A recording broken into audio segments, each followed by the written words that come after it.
We met, of all places, in front of Gristides one freakishly cold winter's day. I had on several unflattering layers of wool. He slipped on the ice with his grocery bags full. I rescued some Fruit Loops that fell by the curb, and he made some remark that my smile was superb. I thought that was sweet, and I started to go when he said, "Hey, what are you doing tomorrow?" "Because I'll be here on the corner of Bleecker and Mercer tomorrow at 7. If you want to meet up, I'll be waiting right here. And in case there are two fellas waiting for you, my name's John."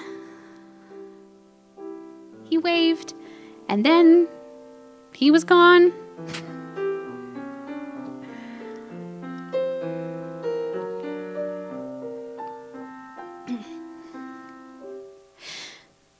Needless to say, I went back there to meet him, mostly to see if he'd show, and there he was, out in the cold with his jacket pulled tight.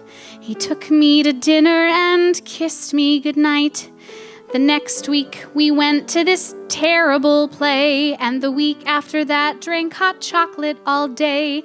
And suddenly 8 or 9 months had flown by, and he said, "Hey, what are you doing with the rest of your life? Because I'll be here right beside you if ever you want me to be. There's no question.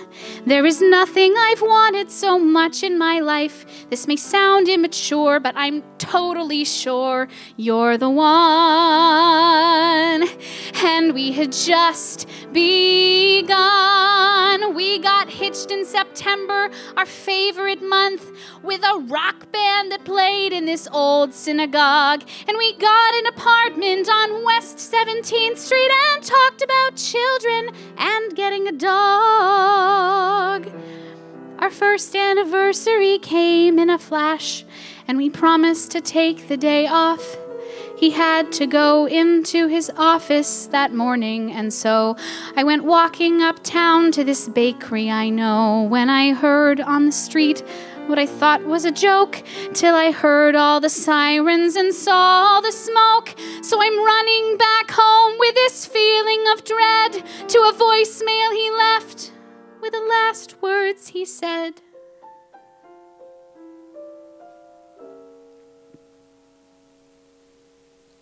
"I'm sorry.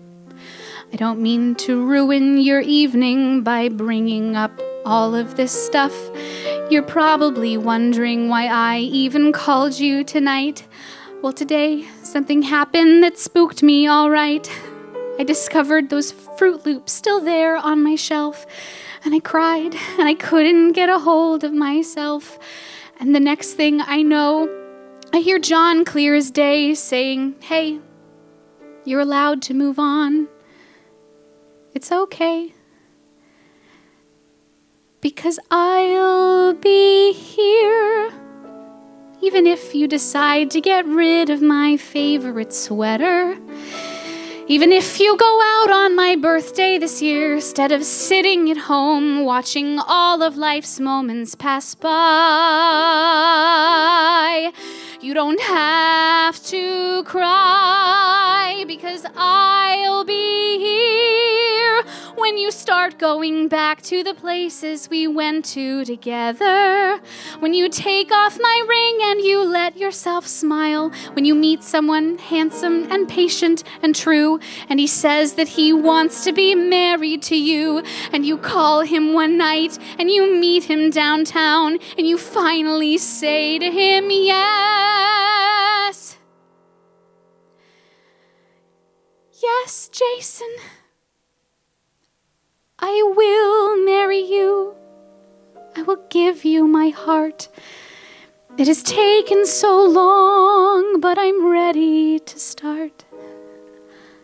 And right now, John is whispering congrats in my ear, 'cause I finally let myself tell you that I will be here.